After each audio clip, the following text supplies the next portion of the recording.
Fala galera Radical, eu continuo sendo Afonso e estamos aqui em mais um podcast do Radical, que agora acontece dentro do Papoca, em um novo formato. Eu sei que vocês perceberam aí, a gente teve um bate-papo massa com o pastor Aristides no último, e a nossa ideia agora com o Papoca é conhecer pessoas da nossa comunidade, é conhecer histórias, conhecer vidas, que a gente sabe que tem muito aqui na nossa igreja. E hoje a gente está com dois convidados especiais, a gente vai saber a história de um, o outro vai estar aqui comigo fazendo esse bate-papo. E aí eu queria chamar um deles, que é o Euriano, que já esteve aqui com a gente, mas que hoje vai estar apresentando. Euriano, se apresenta aí. Fala galera, muito bom estar aqui, vivenciando essa nova fase do Papoca, né? Já pude estar no outro formato, né? E estar aqui junto, fazendo essa dobradinha contigo. Para bater esse papo, acho que essa ideia da gente poder ouvir, né, testemunhos vindo da nossa própria igreja é muito bacana, muito interessante, porque de fato a gente tem muitos testemunhos aqui que são maravilhosos, assim, de a gente escutar, e são pessoas próximas, né? Então a gente sabe aquilo que a gente aprende com aquilo que Deus fez na vida dessas pessoas. É muito aquilo que a gente fala aqui na igreja, né? A gente fala sobre os valores da responsabilidade pessoal, aprendizagem relacional, prestação de contas. E é através disso, né, desses testemunhos, que rola a questão da aprendizagem relacional. É entender o que é que Deus fez na vida do outro, de alguém que está ali do meu lado, alguém que eu vejo toda semana, e saber que eu posso aprender com aquela experiência do outro. Então é muito bacana isso. É isso aí. E hoje a gente está com um convidado muito especial, alguém que eu já escutei a história, que mexeu muito comigo na época que eu escutei. Eu tinha ali meus 17, 18 anos quando eu escutei pela primeira vez. E eu, enfim, acho que vai ser um tempo massa com vocês, conhecendo mais da história desse cara. Rominho, se apresenta aí, quem é você, companheiro? Olá, meu nome é Rômulo, sou um discípulo de Jesus, limpo só por hoje, né? Então uma caminhada aí de restauração já há 13 anos e 5 meses, né? Dias fáceis, dias difíceis, né? Mas para honra e glória, só por hoje eu não perdi o foco, né? E o foco é Jesus, né? E estou nessa caminhada aí a esse tempo, né? Massa. Rominho, eu sei que a tua história, ela começa bem na época da maioria das pessoas que estão escutando a gente hoje, né? Foi na adolescência. Então eu queria que tu falasse um pouco como é que foi a tua adolescência, como é que foi na escola. Conta um pouco aí pra gente. Eu queria... Falando bem a parte da minha infância para a adolescência, né? Eu não tive muito, assim, eu não sei muita coisa relacionada a essa parte da minha vida, né? Eu me entendo por gente mesmo na adolescência, né? Como criança, eu tive muito pouco, eu tenho muita pouca memória, né? Da minha história. Eu não conheço minha história 100%, só 80% da minha história como criança eu conheço, né? Mas a história, o pouco que eu sei, né, é que eu fui adotado pelos tios, né, de sangue mesmo, né? Eu não conheço meu pai, mas eu conheço minha mãe. A única história que eu sei da minha infância é essa, né? Que aí eu lembro muito bem, né, da fase da minha infância para a adolescência, né, com 7 anos, né, 7 anos de idade para trás, é muito pouco que eu sei. Né? Eu lembro também que o meu tio fala, né, que é o que me criou, né, que me adotou, né, e minha tia, que eu sofri um acidente e por muito tempo eu tomei remédio controlado, né? Eu acredito que isso, com a história que eles falaram, que isso eu não tenha muita ideia da minha infância, né? Não sei se com todo mundo acontece isso, mas comigo isso aconteceu. Eu só lembro dos meus 7 anos para frente, né? Uma vida muito difícil, né? Dos 7 anos para frente, porque eu era uma pessoa muito, né? Ainda eu sou, mas em restauração, né? Uma pessoa muito agressiva, né?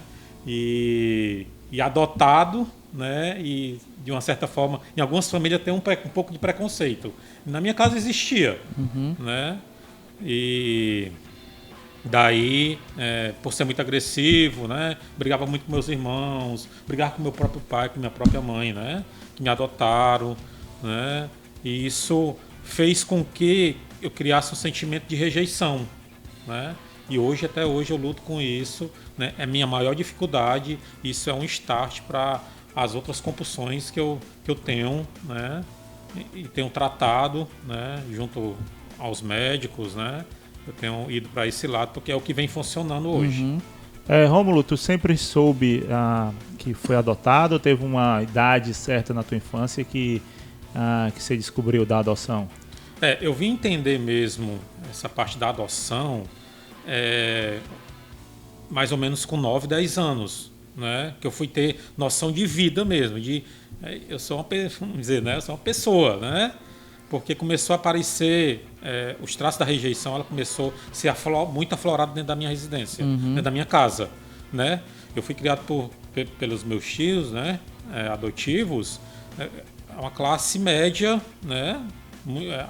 Estruturalmente, financeiramente muito bom do bairro. Era o dono da bola. Era dono da bola, né? Não era porque meus pais, minha mãe, eles não deixavam eu ir para a rua, né? Com medo do mundo, né? Com medo da história, mas isso vocês vão ver que não resolveu, né? Não foi a escolha deles não foi, não tiveram êxito nessa escolha, né? De prender eu dentro de casa, né? E aí dentro de casa tinha muito isso em relação à disciplina, né? A disciplina para mim, né? Ela ser pior do que para os outros, né? Mas assim, eu entendo, né? Eu quero deixar também bem claro que isso foi porque as decisões de disciplina dos meus pais foi por conta a consequência das minhas atitudes, né? Eram piores, né? E as disciplinas seriam piores também. Eu passei a entender, né? Respondendo a sua pergunta, que eu era adotivo, que minha tia, né? Que me adotou, ela falou, né? E uma dessas discussões com meu tio, ele também disse, né? E o relacionamento dele, até de uma certa forma, essa adoção, ela interviu um pouco no relacionamento do meu pai e da minha mãe, porque minha mãe era por mim, meu pai não, entendeu? Era completamente, era diferente, por isso que tinha esse conflito com o casal. Eu percebia isso, né, com 9, 10 anos de idade. Certo. Rominho, você falou sobre a questão financeira da família, né? Então dá para entender assim que você estudou em escolas boas, certo? E aí como é que foi nessa época da escola? Você era um aluno aplicado ou não? Como é que era? Até o quinto ano, né? Que a quinta série, no tempo era a quinta série, né? Eu estudei em colégios particulares em um dos colégios melhores do bairro, né? E eu lembro que na quinta série, né?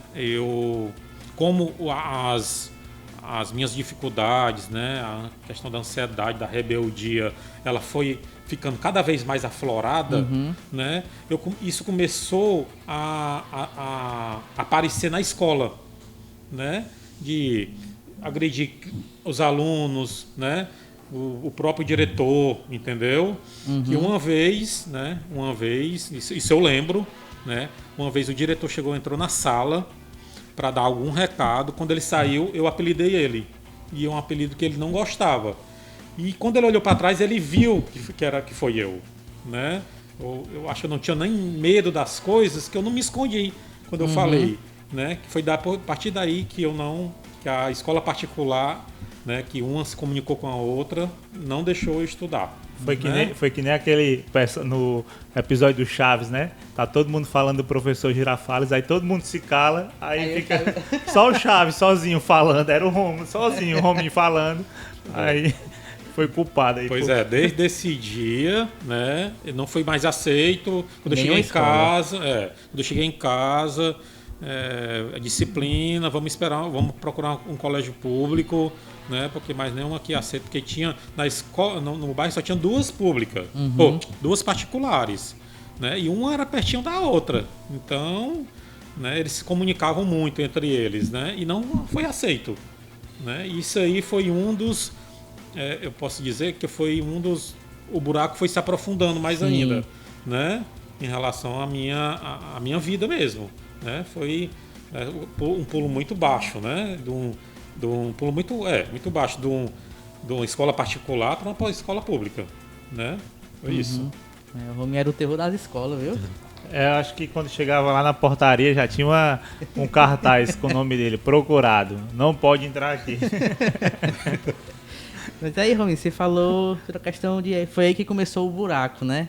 Foi aí que começou uma caminhada, né? Isso? Pois me fala aí um pouco do que aconteceu, o que foi esse buraco aí, o que aconteceu quando você foi para a escola pública. Tu acabou de falar de um pulo, né? Tu pulou aonde? Pois é, eu fui para uma escola do estado, não, do município, né, que era perto da minha casa, né? E aí, na caminhada do ano, né? Dos anos, né? Fui da quinta série até a oitava, que foi daí que eu fui vendo coisas que o mundo oferecia, né? Porque quando eu chegava em casa, era trancado, só se eu fugisse, fosse brincar no meio da rua. Mas na escola eu tinha essa fuga, né? Eu acho que liberava todas as minhas energias no tempo da escola, né? E aí eu fui vendo, né, coisas que potencializou a minha adicção, né? Então, dessa escola eu fui para outra do estado, né? Que aí foi entre a sexta, sétima, oitavo ano. Que aí, lá nessa escola ela era muito aberto, muita gente de fora entrava nessa escola, era como se fosse uma praça, né? Na hora do recreio, né, muita gente entrava nessa escola, pulava o muro, ia lá para dentro para, né, ver as meninas, né, usar, fumar. Na época era muito cigarro, era muita bebida, né? E isso tinha como a escola, a estrutura da escola, ela dava condições para isso. Um negócio muito grande para pouca pessoa estar olhando, né? Que foi aí que começou a minha adicção, né? Do oitavo ano, né? Eu queria voltar aqui, abrir um parênteses, voltando para minha na adolescência de 11 anos, de 11 a 13 anos, a minha mãe, ela era fumante, né? E foi daí que eu comecei a fumar. Sim. A tua mãe adotiva, né? Minha tia, que ela é minha tia. Sim. De sangue mesmo era minha tia, né? Minha mãe é adotiva. Ela fumava, né? Eu com 10, 11, 12 anos, né? Eu já estava um pouco desestruturado emocionalmente. Eu começava a pegar os cigarros que ela jogava e por curiosidade eu comecei a fumar. Então, com 13 anos de idade, eu já era um dependente. A minha mãe comprava 2 carteiras de cigarro para ela e uma carteira para mim. E eu já fumava dentro de casa. Sim. Não na presença do meu pai, porque isso era... né? Ele não aceitava, mas ela sabia, ele sabia, mas ele não aceitava. Mas eu já fumava. A minha mãe, com 13 anos de idade, eu já era viciado em cigarro, né? Tem esse parênteses aí, porque... a gente já está pulando lá para, né, os 13 anos, mas eu vou lembrando eu vou falando, né? Mas eu já era viciado em cigarro. Já tinha isso. Né? E aí, Rominho, então se for ali com 11 anos, tu ainda morava com teus pais adotivos, não é isso? Quando tu começou a usar drogas ilícitas? Já morava. Já morava. Aí como é que foi para eles e tudo? Além do cigarro, né? Aí, no período, cigarro, né, a escola, né, vendo muita coisa, né, as pessoas usando lá dentro, né, eu acabei experimentando. Só que eles não percebiam ainda. Não percebiam, né? Não percebiam, né? Uma vez chegava e tá brilhando, né, teus olhos, tu tá mais quieto, né? Eles não percebiam. Eu também não usava para deixar eu ficar inconsciente, com medo no começo, né? Nada é de uma vez, nada, né? Aquela história, eu sei até onde eu vou, né? Assim, é meio que como que você tem um controle. Você acha que tem um controle, na verdade, que você acha que tem um controle, né? E aí eu chegava e eu lembro que ele dizia que tava brilhando, tá mais quieto, né? Eu escutava muita discussão depois que eu dormi dela, do meu pai e da minha mãe, né? Mas ele tá diferente, ela defendia, né? Muita coisa disso eu escutava, né? Que aí foi daí que, a partir daí, com as brigas do meu pai e da minha mãe, né? E a desestabilidade emocional minha, né? A rebeldia ela foi mais aflorada, né? E aí a rebeldia, o uso se aprofundando mais ainda, eu acabei saindo de casa. Meu pai ele não aguentou mais. Isso tu tinha quantos anos? 13 anos. 13 anos. 13 anos. Que aí ele botava pra fora, minha mãe ia me buscar. Aí voltava pra casa, né? Ele saía pra trabalhar, quando voltava ele via dentro de casa. Só que ele não queria, era pra rua. E à noite? À noite, era à noite mesmo que ele... Como ele via que eu estava em casa já dormindo, eles brigavam, né? Já tinha essa desestruturação na família, né? E aí eu ficava nesse negócio. Eu acho que eu passei uns 2 anos nisso. Ele botando eu pra fora e ela botando eu pra dentro. Eu botando pra fora, botando pra dentro, né? Acho que foram 2 anos, mais ou menos. Tinha noites que eu não dormia em casa, porque ele chegava mais cedo e ficava na porta, né? E ela ficava atrás de mim, na praça, como uma codependente, né? Ela ficava na praça atrás de mim, né? E eu se escondendo, né? Saindo com as pessoas, né? Ela ficava indo atrás, né? O casamento deles só era assim, eles eram muito... Era amigável, assim, né? Por conta das situações, né? Era 4 irmãos comigo, né? Era isso que eu ia te perguntar. Tu era mais velho, não? Dos homens, sim. Era porque era 3 homens e uma mulher. Ela era mais velha do que eu, 2 anos, eu acho. Mas é como se fosse uma escadinha, né? Todos, né? E aí eu comecei a esse ida e volta. Teve um dia que eu não voltei mais, né? Mas por que eu não voltei mais? A minha mãe, ela ia todo dia para casa da minha irmã na parte da tarde, porque minha irmã ganhou o bebê e ela ia. No percurso dela, né, que era na mesma rua que a gente morava, tinha um caminhão, um cara era motorista daqueles caminhão de gasolina, né? Esse caminhão sempre estacionava lá, né? E sempre era o percurso dela. Teve um dia que ela foi passando, ela nem viu o caminhão vindo de ré e nem ela e o motorista também não viu ela. E aconteceu um acidente com ela. E ela sofreu esse acidente, ela não resistiu e morreu. Aí pronto, dessa minha saída, da última saída de casa, daí eu não voltei mais. Que aí foi o negócio onde o negócio pegou mais ainda. Né? Não, eu não voltei mais, fiquei no mundo, eu morava em um quiosque, não morava, né? Eu pulava esse quiosque de praça, né? Cada pracinha tem um quiosque no meio, tinha um dos quiosques que não era alugado, eu pulava por cima, às vezes para dormir lá dentro. Mas eu vivei na rua. E financeiramente, Rômulo, como é que você fazia para conseguir se alimentar? E também até pensando aqui na questão do próprio vício, né? Como é que você fazia para alimentar o vício? Afinal, acho que nada é de graça, né?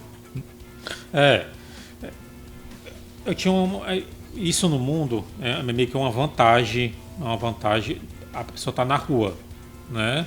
Porque, assim, não tinha sentimento nenhum, não tinha medo nenhum, né?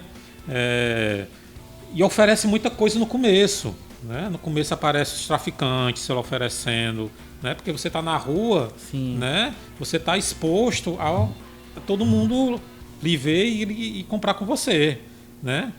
Tinha umas pessoas por trás disso, né? Que tu vai sustentar teu vício, mas tu tem que vender tanto aqui, esse tanto é teu. Entendeu? E quando eu não tinha, né? Eu vendia aqui, prestei conta com o cara, acabou o meu, né? E não tinha mais para nem vender e nem para usar, eu ia atrás de pegar o que não era meu. Então tu começou a traficar e aí andava paralelo sim, isso, sim. Né? Porque o uso estava tão grande, a compulsão era tão grande que não era só uma droga, né? Eram 3, 4, né? No dia, né? Que isso virou uma compulsão que aquilo que eu vendia e que o meu lucro, né? não dava mais para suprir, né? E aí eu tinha que paralelamente fazer, né, outros, como hoje é falado, corre, né, que era pegar aquilo, roubar mesmo, né, para poder manter o vício. E na negação, Rominho, assim. Não, assim, é uma negação até onde você sabe que você tem aquela dificuldade, mas não tem sentimento, não existe sentimento no adicto.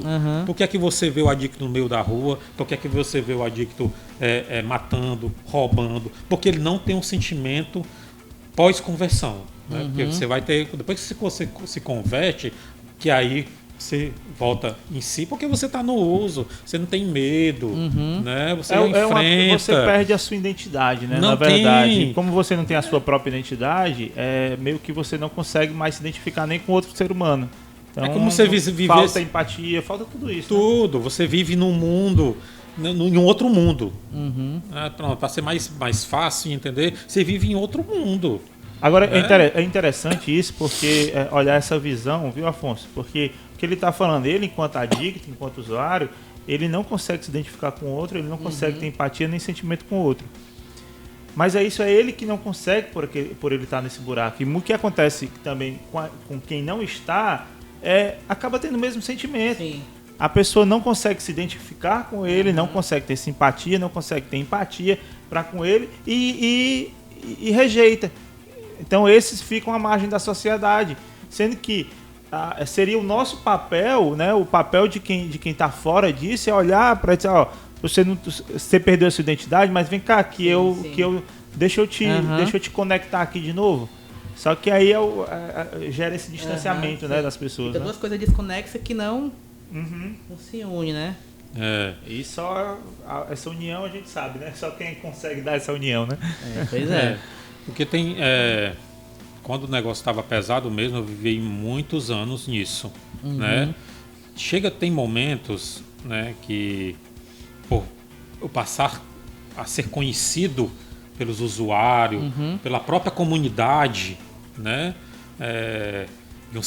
Tem um certo respeito e medo à comunidade, né? Porque eu de um viciado passei por na época o linguajar era esse. O viciado para o avião, do avião para o traficante. Sim. Eu dei um pulo aqui do avião, né, para o traficante. Né? Porque eu recuava um pouco do meu uso, começava a ter mais e acabei que uma época tendo o meu próprio negócio. Né? Que o tráfico, um período da minha vida foi o meu próprio negócio. Né? Usava, mas de uma forma social, né? Mais leve, né? Nem tanto pro lado de estar mesmo abandonado, pode dizer assim, né? E aí eu e outro, que é um parceiro meu, que a gente começou a ser, vamos dizer que hoje é o patrão. Né? Era o traficante do negócio. Agora tinha altos e baixos. Né? Se eu fosse para à noite, era o momento de encontrar com as meninas. Né? E todo arrumadinho, com dinheiro. Tinha noite que a gente saía, que usava tudo, que acabava tudo. No outro dia estava sem nada. Tinha que começar tudo de novo. Né? E isso foi nos anos tudinho. Né? Nunca... Eu cheguei ao fundo do poço mesmo de não ter nada. De não ter nada. Sim. No fundo do poço de não ter nada, de ter usado tudo, não ter mais para onde correr, né? E é isso, não tive, né? Não tem, né? Na hora é muito bom que tem, né? Tá naquela, mas chegou um momento que não tem. Mas tu chegou a ter complicação com justiça, alguma coisa assim, enfrentar alguma coisa assim? Pronto. No período que eu vivi na rua, aí sim, família acabou-se, viu? Minha mãe morreu, era a única que era por mim, morreu. Meus irmãos, eles, no lado deles, não usavam, né? Né? E meu pai também, muito menos. Mas no fundo, apesar de meu pai ter as dificuldades dele, né? De ter, vamos dizer, as razões, né? No qual a escolha foi minha mesmo, né? De ir para o meio da rua. Acho que foi com 17 anos, mais ou menos 17 anos, não lembro muito datas, né? Ele acabou que fazendo um quartinho para mim na lateral da casa dele, Uhum. né? Ele acabou fazendo um quartinho lá, né? Pronto. Esse quartinho ele virou o ponto de venda. Era lá, né? Era um quartinho mesmo com banheiro, acabou-se, né? E era na rua da delegacia, né? A delegacia era mais embaixo, né? Era ousado, rapaz. Era ousado, né, Era, rapaz? era mais embaixo. Passava-se uns 10 quarteirões. Empreendedor de risco. Mas era na mesma rua. E tu chegou a ficar quanto tempo preso ainda? Aí eu fui preso, né? Eu fui preso por roubo, né? Num desses dias aí, eu tinha feito um assalto, né? Em uma escola, né? Fui preso, eu passei 49 dias. Não cheguei a descer pro presídio, porque no presídio na época não tinha vaga. Então fiquei na delegacia. Foi 49 dias, né? Esperando uma vaga para poder descer presídio, né? Só que nesse período de 49 dias tinha uma mulher que eu era não era junto porque a gente não morava na mesma casa, mas ela gostava de mim, uma mulher muito madura, né? Eu namorava com ela, né?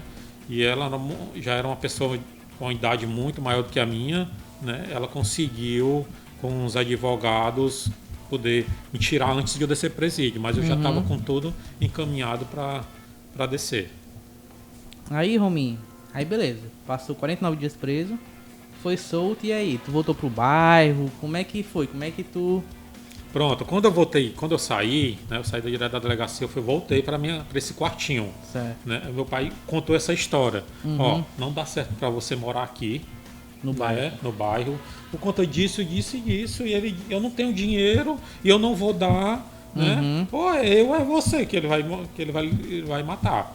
Mas eu não quero, eu vou lhe mandar para outro canto. Né? Que é chamada fuga geográfica, né? E aí ele tinha uma casa lá no Planalto Caucaia. E aí, na hora que eu saí da delegacia, na mesma noite, né, eu fui para essa casa lá. Eu fiquei morando lá por mais ou menos 5 anos. Aí pronto, o negócio lá que foi mais quente ainda. Foi mesmo. Rapaz, a gente já pensa assim que... Pensa que tá pra terminar e tem uma nova temporada. Mas e aí, Rominho, o que foi? O negócio foi mais quente, né? Eu continuei a mesma vida lá, né? De tráfico, conheci os caras, da mesma forma que acontecia onde eu morava, lá foi da mesma forma que aconteceu. Só que 4 a 5 anos que eu morava lá, eu entrei num conflito com um cara lá, né?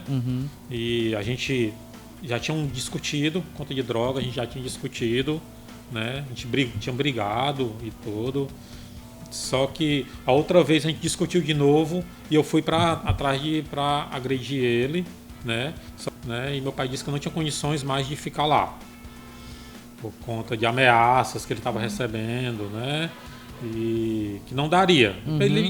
Eu não tinha opção, né? Ou era esse quartinho, ou a morte, ou a rua. Não tinha. E aí eu disse, rapaz, já sofri 49 dias, porque é sofrimento. Lá dentro, só quem sabe é quem passa, né? Sim. Viver num quadrado de 4x4 com 16 pessoas, aí eu vou te dizer, viu? Que é pra caber quantos dentro?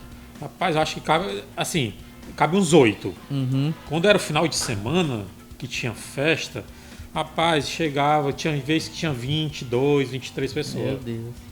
Entendeu? Agora sim, lá tem essas regalias, né? Sim. Quanto mais tempo, conheci um cara lá dentro que era daqui do mesmo tráfico onde eu morava, né? Acabei tendo esse privilégio, né? Você possa chamar isso, né? De não ficar lá na ponta, porque lá tem umas regalias de canto, de dormida, né? De comida, entendeu? E aí eu pude chegar já com um certo privilégio de estar junto com os chefes, né? Não mais para baixo, né?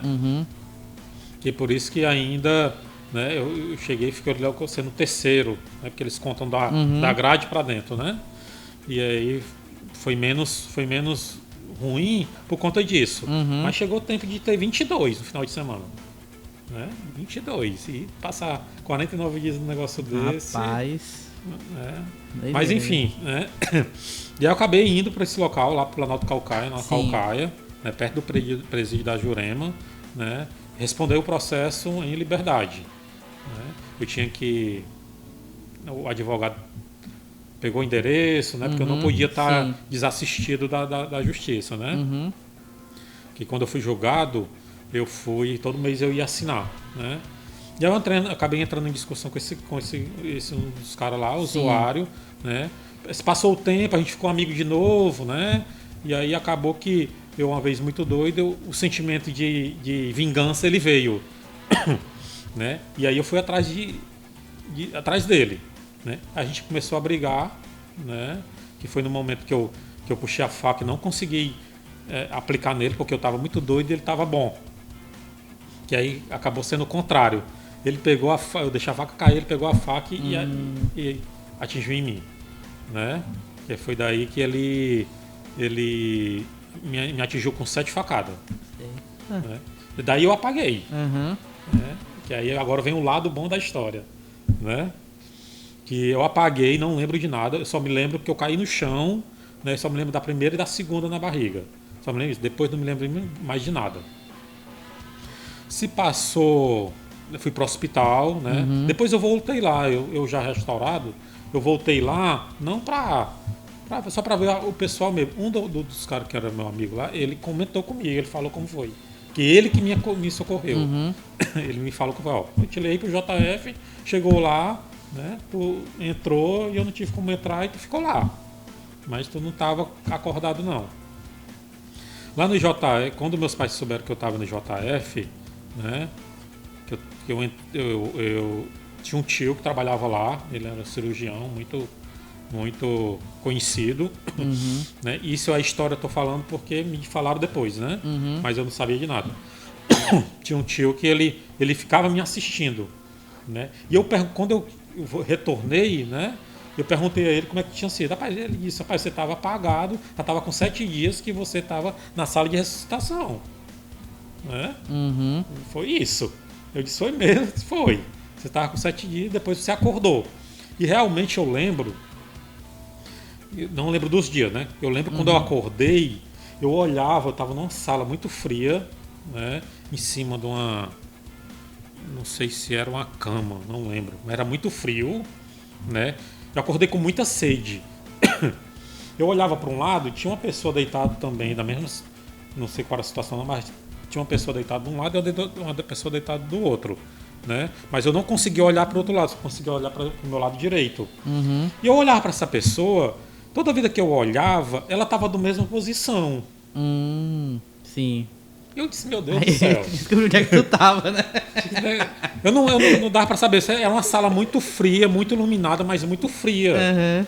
Né? Não dava, e muita sede. No inferno eu não tá friozinho. Posso estar pelo menos no céu. Né? Eu sentia muito frio, né? E muita sede. Né? E eu não conseguia falar, né? Eu não conseguia falar, mas eu conseguia fazer um som, como se fosse gemido, né? Como se fosse chamando, mas sem conseguir falar. Que aí chegou a enfermeira, né? E eu falei para ela, consegui falar para ela baixinho, né? Sede, né? Sede. E eu olhava para a pessoa do lado e o cidadão tava do mesmo jeito. Na hora. Do mesmo jeito. Né? E isso meu tio falando lá, né? E aí eu lembro que a enfermeira chegou, você não pode tomar água, né? Você não pode, você tá aberto, né? A gente tava esperando esse momento, né? De você acordar para a gente terminar o procedimento. Mas você tava como aqui na misericórdia. Né? A gente não desligou nada porque a gente tinha esperança que isso ia acontecer. Mas imagina aí, 7 facadas, não tinha, a situação não era muito boa, né? Sim. E aí... Tem um mistério aí, de 7 facadas, 7 dias. É mesmo. Eu lembro, né? Eu lembro que ela chegou, você não pode tomar água. Ela botou um algodão ensopado. Eu só faltei comer esse algodão, com tanta sede que eu tava, né? E ela de vez em quando vinha e botava, né? E eu lembro, ela disse, a gente vai lhe aplicar agora um medicamento aqui, você vai dormir, certo? Ela, sei que ela aplicou o medicamento, eu apaguei. Eu não me lembro mais nada. Quando eu acordei, eu já estava no leito do hospital, né, com outras pessoas. E aí eu perguntei a ele, né, aquelas pessoas que estavam lá do lado, né, o que é que elas estavam fazendo lá. Um deles, né, o que estava olhando para mim, morreu. Ele pegou uma briga do presídio, né, e estava morto, né. E aquela sala era de ressuscitação mesmo. Dali, se saísse, eles operavam, né, e fazia, e o que se morresse, ligava para a família, né. Então Deus dali ele já começou a obra, né. Eu passei no hospital, depois que eu fui pro leito, né? Eu passei 18 dias no hospital, né? Todo costurado. Com 18 dias que eu passei no hospital, né? Eu acredito também que esse meu tio, né? Ele tem uma parcela positiva na minha vida, porque pelos os acontecidos que tem, os relatos que tem, né, que o JF ele não é um hospital muito bom para a pessoa sobreviver, né? Lotação, né? Falta de tudo, né? Mas acabou que eu passei os 18 dias, né? Todo aberto, foi aberto aqui na barriga, até o umbigo, né? As facadas, tudo, né? Eu recebi alta, né? E agora, né? E nisso, né? E eu, quando eu estava no hospital, meu outro irmão também ele é adicto, né? Só que ele ficava em casa, ele trabalhava, tinha a responsabilidade dele, mas ele era adicto, né? E ele também não estava numa fase muito leve da adicção dele, ele estava pesado. Ele estava lá na minha casa e eu não sabia que eu estava, né? Estava no hospital. Que quando eu cheguei na porta do JF para sair, eu disse, agora daqui eu vou voltar de novo para lá, vai acontecer a mesma coisa, né? Deixa eu, só voltando aqui, né? O meu pai, a minha irmã, ela via coisas dentro de casa, né? Vultos, barulho, né? E meu pai, ele acabou procurando uma igreja, né? Ele acabou indo para essa igreja, né? Entregou a vida dele a Jesus, né? E minha irmã também foi, entregou a vida a Jesus, acabou-se com isso, né? E aí a minha dicção foi muitos anos, né? Eu meio que conhecia, né? Eu conhecia a igreja, mas não era convertido, né? Eu ia por fazer as vontades do meu pai, né? Mas não era convertido, mas ele já era, a família todinha já tinha sido, né? E eu conheci um pouco, né, do evangelho. Meu irmão, né, o que era adicto, passou a ser até obreiro na igreja, né? A família meio que estava estabilizada na igreja, né? Eu lembro que um dos momentos lá no hospital, tinha um momento que eu me levantava e ia passear nos corredores, né? E eu lembro que eu cheguei na janela do hospital e eu vi uma pessoa passando, um casal com a Bíblia debaixo do braço, né? E aí foi daí que Deus começou a conversar comigo, né? E eu falei para Deus, disse, Deus, se tu me tirar dessa situação, eu vou te servir, né? Eu vou para os teus caminhos, né?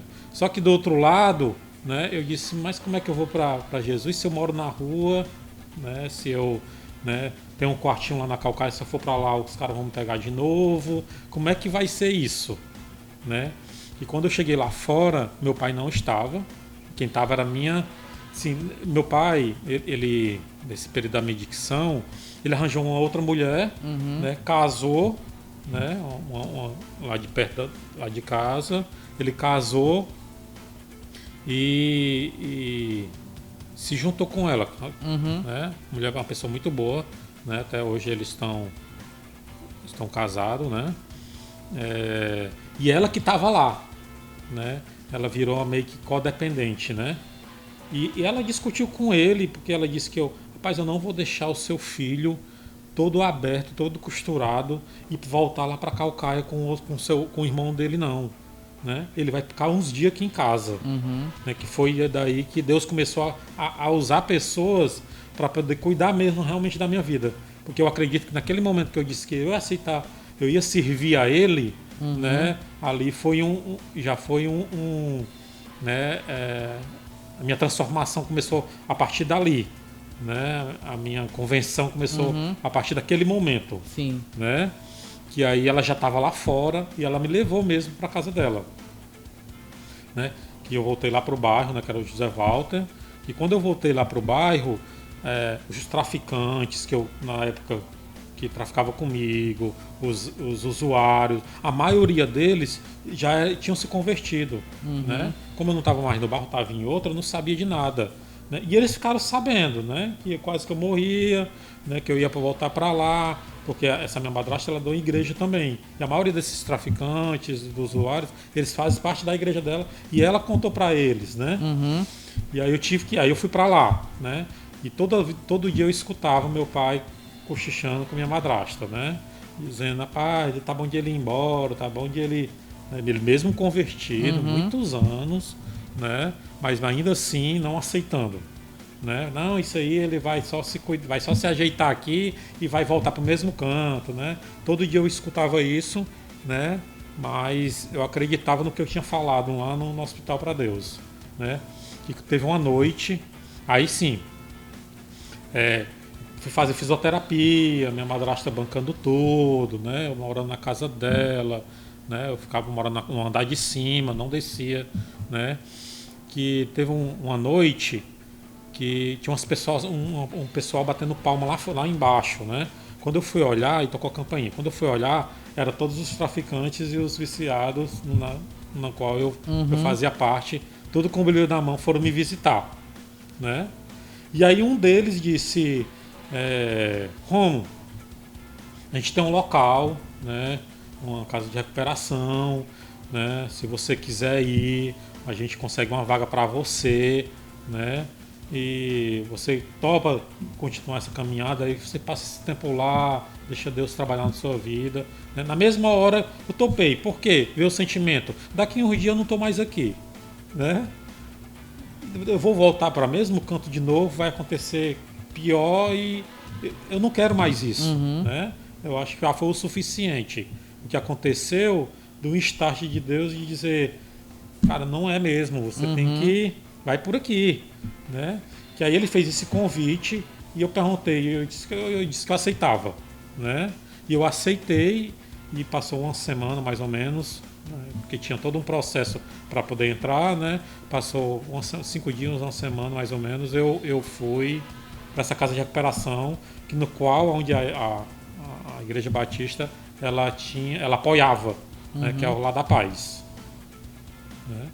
Chegando lá eu fiz esse tratamento de 6 meses, né? Foi aí onde eu, né, conheci mesmo a Jesus, conheci a palavra, né, conheci todos os meus traumas, né, os meus vícios, minhas compulsões, onde elas foram descobertas, foi o começo onde elas foram tratadas, né? Que são várias, né? Não são uma, né? Nem duas. Isso já existia o trabalho do próprio Celebrando Restauração dentro do Lar da Paz naquela época, né? Já existia, né? Era duas coisas, era o NA, né? E os 12 Passos. E os 12 Passos. Já existia sim, né? Que era no Colégio Querigma antigamente, né?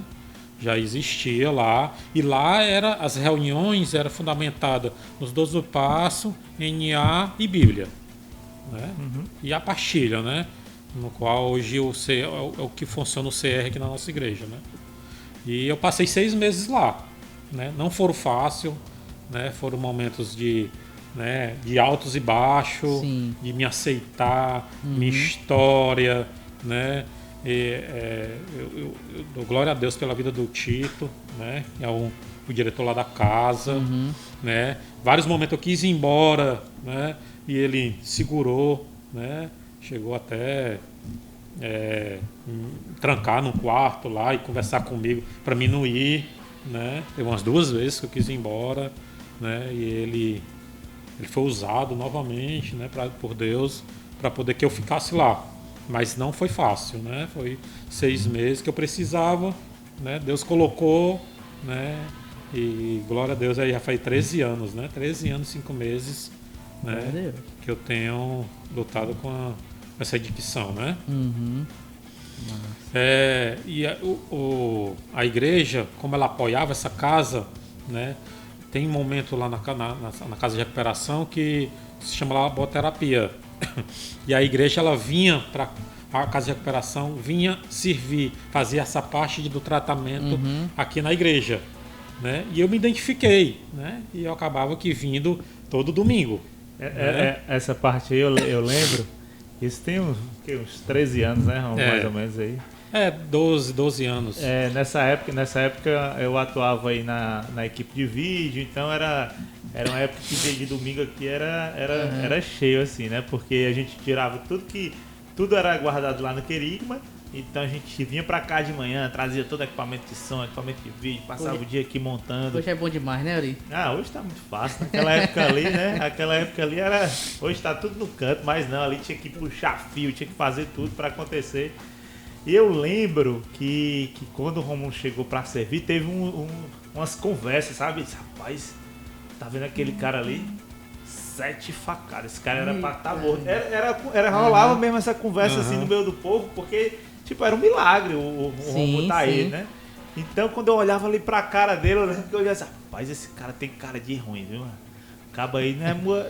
Isso aí, né? Pô, o cara leva 7 facadas, e aí você já começa o pré-julgamento, né? De olhar assim, rapaz, como é que pode? Então foi justamente nesse período que eu conheci o Romulo e a gente acabou se aproximando, se tornamos amigos. Nós somos amigos até hoje, né? Numa caminhada aí. E eu falo isso pra ele muitas vezes, assim, de que eu admiro demais, assim, o Romulo é uma das pessoas que eu mais admiro aqui na IBC, pra ver como eu vejo a transformação de Deus na vida dele. Porque realmente, assim, nesses 13 anos que a gente convive, cara, tá aí um cara que você olha e você vê Deus, você vê Jesus encarnado. Amém. Amém. Eu me emociono de falar, porque o Romulo é esse cara. Amém.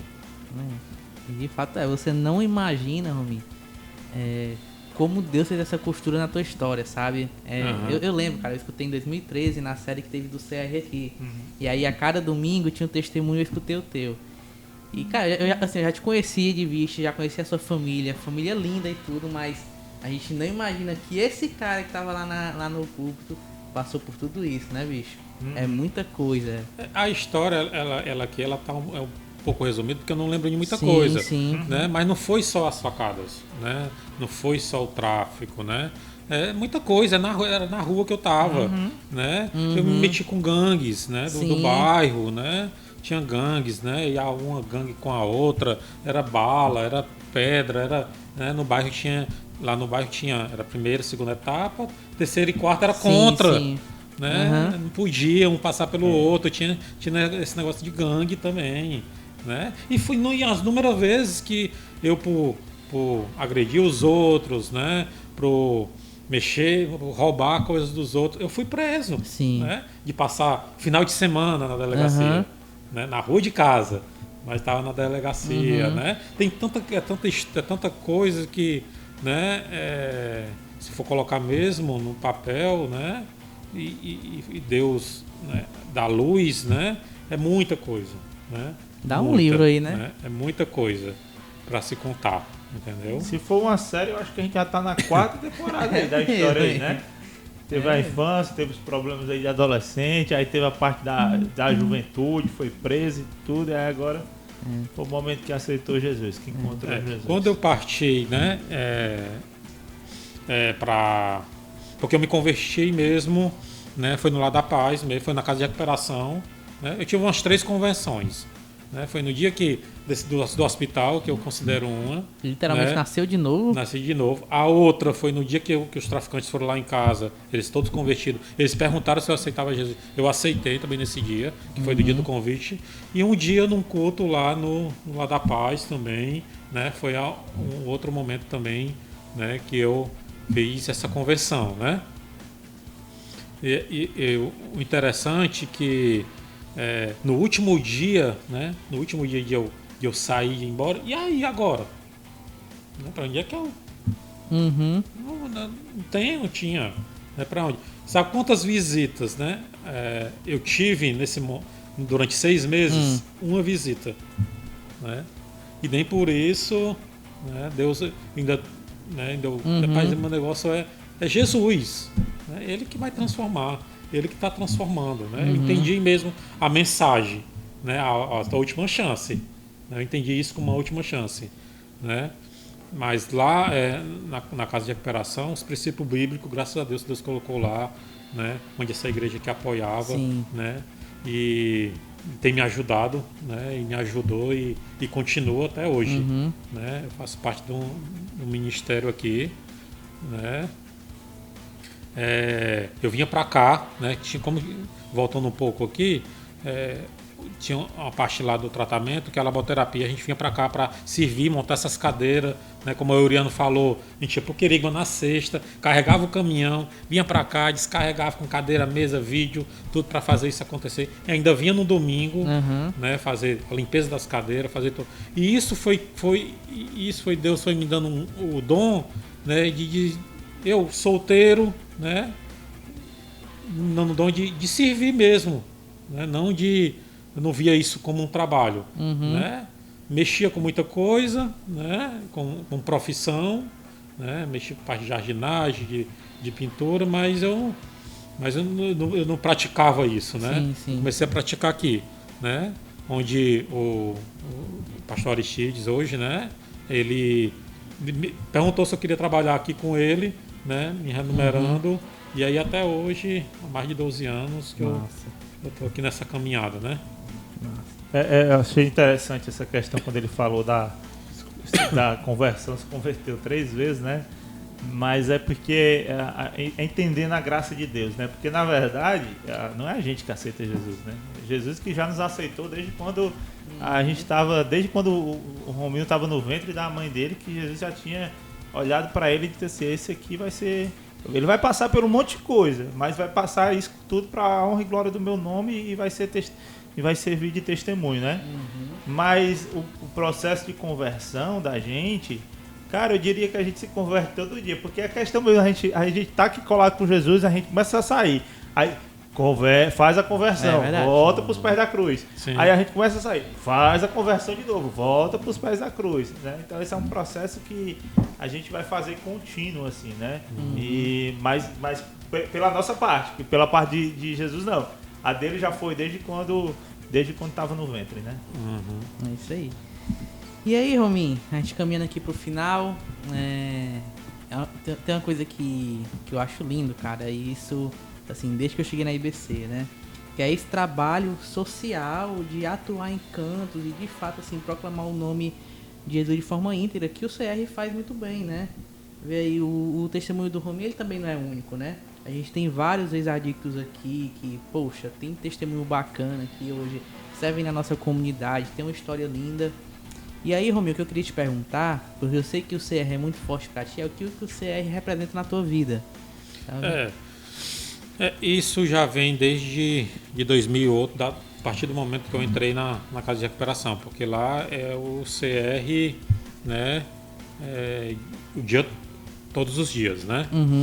E assim, eu tenho, né, eu sou muito radical na minha restauração, né? Isso pode parecer até para alguns, ou não sei, né, que ser muito radical mesmo, mas é porque eu sou assim, né? Eu decidi, né, eu estou falando isso por hoje, né? Eu não sei amanhã, né? Mas estou falando por hoje, que hoje é o que eu estou vivendo, né? Eu decidi a servir a um Deus que transformou a minha história, né? Como eu acabei de falar aqui para vocês, né? É um privilégio muito grande, né? De continuar a caminhada, de olhar para o amanhã, né? Desde 2008 para cá, né? Eu tenho construído coisas que de 2008 para trás eu não tinha, né? Eu vivia na rua, né? Deus usou essa igreja, usou o CR, né? Os 12 passos para mostrar as minhas dificuldades, né? As minhas fraquezas, né? Para que eu pudesse olhar, focar e vai por aqui, né? E me fortalecer e aprender, né? Com um programa tão autêntico como esse, né? que é poder sair da negação, admitir, Sim. né? É o que o Oriano falou, né? Todo dia a gente tem que admitir, todo dia tem essa convenção, né? É uma admissão dos erros, todo dia a gente erra, né? E aí a igreja abraçou, né? Pessoas como Oriano, Aristides, né? A Leuda, muita gente que passou por aqui do longo desses 13 anos que eu trabalho aqui, né? De alguma forma me ajudaram, né, na minha caminhada. Teve perto, uns cuidou do meu financeiro, outros cuidou do meus passos, né? O Nelson, né? O cara, tu vai para onde? Faz assim. Cameron, né? No meu tratamento psicológico com o Dr. Hélio, né? Essa igreja ela foi muito usada e é usada, né? Para minha restauração, né? Que daí Deus transformou, né? Botou aí, né? Tem uma esposa, tem um lar, né? Tem uma filha, tem um trabalho, tem amigos, né? E não é fácil, né? Não estou dizendo que é fácil, não é fácil, mas com Deus é possível. Né? É possível. Né? É uma história, né, que vai ficar para o resto da minha vida. Né? As dificuldades elas continuam. Né? Agora a maior dificuldade é a depressão, né, e a ansiedade. Vocês não sabem o quão difícil eu estar aqui. Né? E chegou até um momento de eu querer ligar e dizer, gente, eu não vou não. Né? Mas quando na mesma hora Deus disse assim, hoje mesmo isso, né? Disse assim, vai lá que tu vai mostrar o que eu fiz na tua vida. Mas eu quase que eu ligava para a Vitória para dizer, rapaz, e hoje aconteceu muita coisa para que eu não estivesse aqui, né? Mas eu disse, rapaz, eu tenho que ir lá, tenho que vencer, né? Semana passada eu recebi um convite de uma igreja, lá vai ter um seminário, e um dos seminários é para falar sobre depressão e ansiedade. E na mesma hora eu falei falei brincando, mas confunde de verdade, né? Eu disse, pastor, como é que eu vou, né, falar sobre ansiedade e depressão se no dia eu vou estar caído? Se no dia eu vou estar ansioso, né? Como é que eu vou lá falar sobre isso, né? Mas o pior é que é verdade mesmo, né? Eu luto com isso, né? Para mim se levantar todo dia, para vir trabalhar, rapaz, é um empurrão. Deus precisa me empurrar da cama, né? Porque eu quero ficar ali no meu mundo. Eu quero ficar isolado, né, não quero ver ninguém, né? Mas graças a Deus, Deus tem usado os médicos aí, né? Eu faço tratamento, tomo comprimidos, né, diários, tanto para ansiedade como para dormir, né? Deus usou eles para fazer isso. Preciso aceitar. Então, por que aceitar não? É o que está resolvendo, é o que eu estou dormindo, é que tenho controlado as minhas emoções, é isso. Vamos lá. Né? E como diz o lema do CR, é um dia de cada vez, né? De cada vez, vai lá, não deu certo um comprimido, vai no outro, né?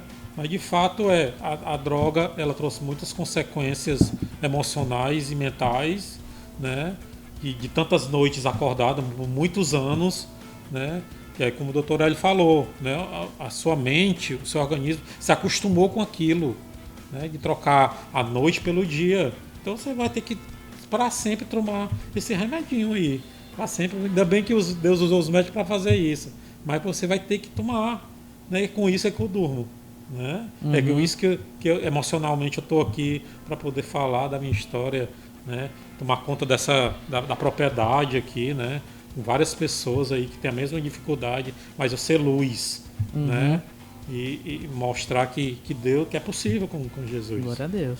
Tem uma frase do Tim Keller que eu li essa semana. Ele diz assim, né, que quem nasce uma vez morre duas vezes, mas quem nasce duas vezes morre somente uma.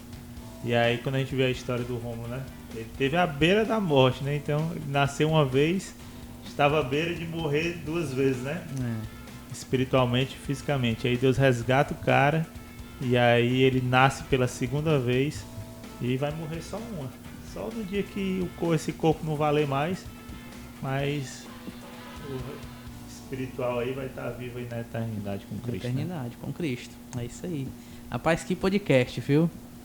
Pense aí num testemunho necessário de se escutar, não, Yuri? Com certeza. E é isso aí, minha gente. Rominho, muito obrigado. Eu cara. me sinto, quando eu vejo um testemunho desse do Rômulo, e aí eu acho que muitos adolescentes podem se identificar comigo e contigo também, porque eu tô na igreja desde 8 anos de idade, né? Então passei minha adolescência toda na igreja. Então, acho que eu não passei 1%, 5% talvez, 1% do que o Rômulo passou na vida, né? E eu vejo isso como, cara, um privilégio de Deus ter me resgatado antes de tudo que o Rômulo passou. E eu tenho mais aqui glorificar a Deus, agradecer a Ele por isso e não me acomodar nisso, pelo contrário, né? Não é nem, você acho que é muita ousadia minha dizer que é ajudar a Deus, mas é no sentido de que, cara, estamos aqui para poder resgatar outros, né? Aqueles que não precisam. Tem alguns que não precisam chegar onde o Rômulo chegou. E ali eu, enquanto adolescente, eu posso fazer esse papel agora, né? Ou então eu tenho esse papel prévio, mas também o outro, né? Que é quando você pensa que ele está no fundo do poço, Deus levantou um monte de pessoas na vida do Rômulo para poder ir lá e resgatar, né? Então a gente tem um papel aí a cumprir, seja enquanto adolescente, seja enquanto jovem, adulto, idoso, enfim, né? Existe um chamado que depende da idade, né, Uri? Isso. Teve pessoas com chamado, pessoas com esse entendimento chegaram no Rominho e fizeram mudar a história dele, né? Rominho, brigadão, cara, sério, assim, mais uma vez é muito bom poder escutar, poder ver o que Deus fez na sua vida, poder ver a forma poderosa que Ele atua na sua vida, na do Euriano, na da Vitória, e em todos nós de forma única, né?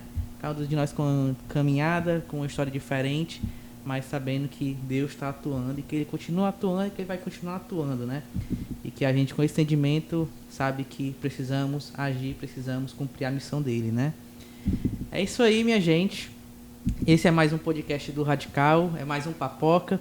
E se você tem algum convidado aí que você pensa em chamar, coloca aí nos comentários, manda aí pra gente no direct, que a gente, enfim, quer escutar histórias e a gente sabe que tem, né não?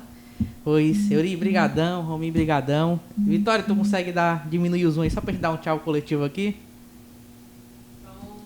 Pronto, aí, vamos lá, então. Tchau, pessoal. Tchau, e até pessoal, a próxima. foi um prazer. Valeu.